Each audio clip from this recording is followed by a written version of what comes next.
All right, guys, it's been about 2 years since I did an update on this truck. I've done a few other things to it. I've actually had some interest in doing this update video, so I thought, well, we'll go ahead and do one. I've done some audio upgrades and a transmission pan upgrade as well. So I will go into some of the upgrades I've done here while the truck's sitting here. Then I'll splice into a video of underneath the truck once I pull it out today, and we'll look at the transmission pan. So since then, I've actually moved to a different house, so I have a new garage set up. I'm definitely liking this setup a lot better, a little bit more room. I've actually had the truck in here, had all the tires off of it, working on it. A little bit more room to do stuff, so pretty pleased with that upgrade. But getting into the truck, so this is still my daily driver. Sorry I haven't got it cleaned up. It's been raining every other day, so it takes a lot of work to get this thing looking nice. So haven't washed it in a little bit, but interior's still clean. We got, let's see, 80,000 miles on it already. We'll do a startup. Lights up good. Wideband's still working well. Still got a nice healthy sound. One thing that you'll notice is it didn't go up to a real high rev. And that is because I actually shut off the cat light up in the tune. So instead of going up to a real high idle when you first start it up, I can usually leave it like, 5:30 in the morning for work, and I didn't like it roaring that loud that early in the morning. So I just shut that off in the tune, and now it just comes to a normal idle. And quite honestly, I think it's better anyway. So it's not, revving up at 1500 RPM right when you start it up.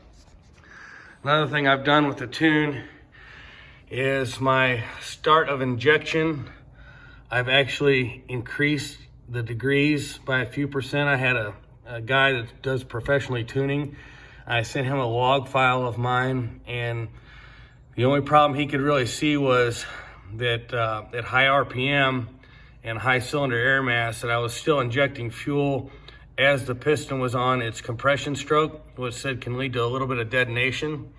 So from the original tune, I increased my start of injection roughly 25-30 degrees, and haven't really increased any timing since then. Now it just makes the tune just a little bit that much safer from knock. Going back here, my tonneau cover, I guess it's 4, almost 5 years old now, still works great. Bed liner's still great. Going to the front of the truck, everything's still the same here. Catch can is still working good as long as you keep good O-rings in it. Still run the high flow air filter in the stock air box. Supercharger is still running fine. I think I got about 60,000 miles since I put the supercharger on it. It still runs great. I check, when I do oil change or just some normal maintenance under here, I'll check to make sure that the pump's still working. I can still see fluid flowing through here. Everything looks real good under here, running good. I did, in fact, put a subwoofer in the truck now, and I'll do some splicing in a little bit later of what that looked like. I didn't take any videos of it, but what I have for my power wire, I actually ran out of the stock distribution block another wire going down here to a fuse block right there that then travels up, and now there's 2 wire looms running across the top of this engine bay. One of those is my power wire going to the amp, and then it goes down into this boot as well.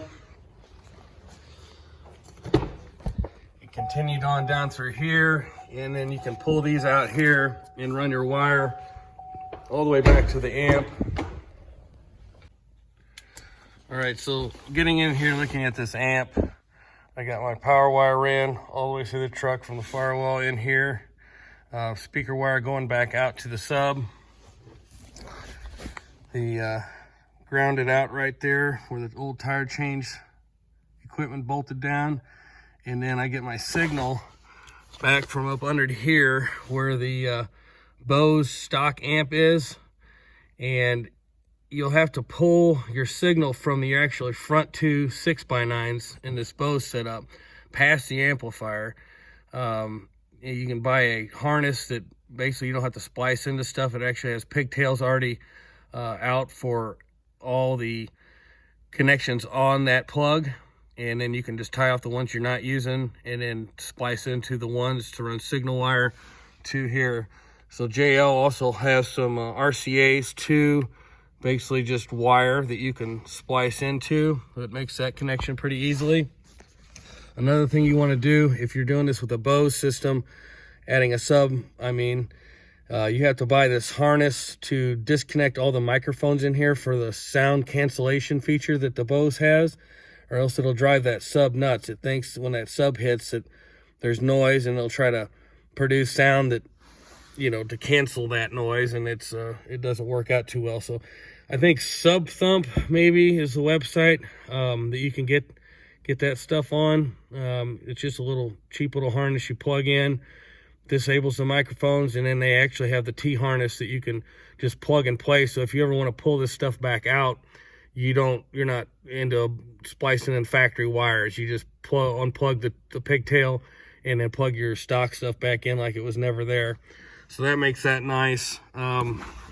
Also, up underneath here, I took the carpet out all the way in the back, took the back seat out, and put in sound deadening material. It's the Dynamat, and then I actually went with some Dynamat foam on the in the back and in the back under here. So that Dynamat really makes the truck sound solid. It I don't have any rattles from the subwoofer. It sounds really clean. I've had a subwoofer back when I was in high school, and it rattled the whole vehicle and it sounded terrible. This one here, by adding all the sound deadening underneath the carpet, makes that sound just really nice and clean, hits really hard. The sub is in fact inside this console here, so you got to remove the center console. There's like 4 bolts. You got to take some trim panels off, but the sub is actually down in here. So I'm going to splice to some pictures of all the Dynamat and the actual JL sub. It's a stealth box. It was custom made for this truck. I added a little bit of polyfill into the stock enclosure that they sent, and I think it sounds really good now. It's really nice, clean sounding, and with the Bose system being so clear as it is, guys could spend $4 grand and have a system that may be marginally better than just a subwoofer upgrade with this Bose system. So I'm not no audiophile or anything, but it sounds pretty damn good to me, or anybody that sat in it was pretty impressed with it. So one thing for sure though, if you do add a sub, you want to pull your signal off the front 2 speakers, because the rear 2 are actually some of the bass is cut out of that from the factory Bose amp, where the front 2 speakers, the 6x9s up here, are actually full range. So you want to definitely get your signal from your front 2 speakers.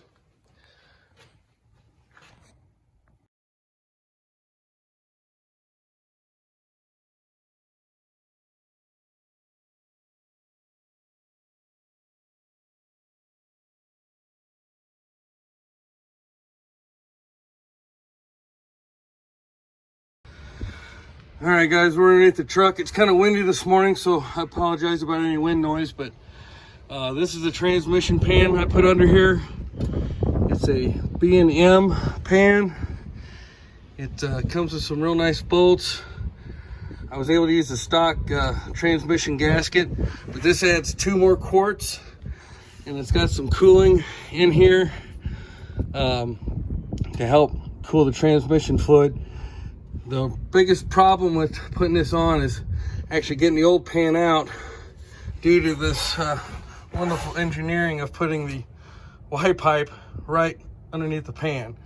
So I tried to jack up the back of the transmission to kind of bow this up some, but it was really hard to do. I ended up having to take the Y pipe loose from the headers or the manifolds up there. I suggest just doing that and getting you some new gaskets, dropping this out of the way so you're not fighting this, trying to get this out, because it's pretty tight up underneath there. So it wouldn't be so bad, but all the solenoids and stuff are in there, won't allow that to drop down very well. So it's kind of a pain. So last but not least here, this is on your transmission, your thermostat bracket. So inside here, there's some internals that keep that transmission. I think the stock one gets it up to about 180 degrees before it'll start opening up.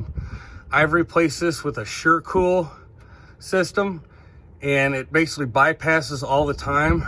So now my transmission fluid never gets over about 50 to 60 degrees over ambient, and most of the time, say it's 70 degrees outside, it'll probably run about 120, which is about perfect. I never see 180 degrees on my transmission temperature anymore, so I think that'll really help with the longevity of the transmission. So it's something that I definitely recommend, buying a SureCool transmission thermostat. Thanks. One other thing I want to mention with the transmission, I've started running the synthetic LV ATF HP. This stuff here is for the new 8-speed transmissions. Now mine's 6L80E, but most of this Dextron stuff is backwards compatible. So when I put the new pan in, I went ahead and actually upgraded to this oil here. This is supposed to keep moisture out of the oil and run a little bit better on some of the new 8 speeds, but this stuff's been working great in the 6L80 as well. I think I've got probably 30,000 miles now on this stuff, and it's still cherry red with that new pan, keeping everything nice and cool. I'm sure it'll last a really long time. That pan does also have a drain plug, so you can actually drain this oil out and put new stuff in without having to drop the pan, which makes that nice too. But haven't had any issues with running this stuff in the 6L80. Do your own thing. I'm not saying, if it messes it up, it ain't my fault. But I've just been putting this stuff in there, running pretty good. So until next time, I probably won't have any more videos on this truck. I said it's pretty much, done with all my mods, but if I do come up with anything, or you guys have any more questions or any more videos you want me to make, just leave a comment in the section. Also, be sure to check out the other videos. I think I got like 5 more starting from when I first got this truck. So if you want to see the whole journey of this, just subscribe to the channel. I really don't care if you do or not, because I'm not trying to be a YouTube star. So anyway, I just thought it was some helpful info of all the stuff I've encountered when doing these mods. So thanks again.